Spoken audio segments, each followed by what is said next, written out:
In this video, we will approximate the change in the output, change in y, when the change in x is 0.2 and we started at 1. Okay, to do this, you want to find the differential. So the differential is basically the derivative. Okay, so this would be 3 times 2x plus 5, because the derivative of 3x squared plus 5x plus 2 is exactly that. So this gives you dy over dx equals to 6x plus 5. And then what you want to do is you want to pretend that dy dx are, an actual fraction and not some sort of limit, which that's what it is, it's a limit.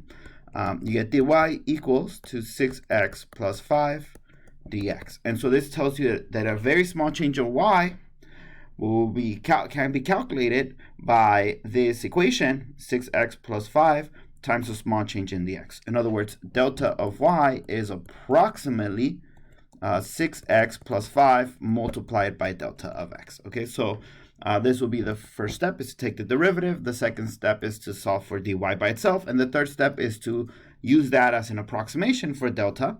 And so now that gives us 6 times 1, because that's what x is.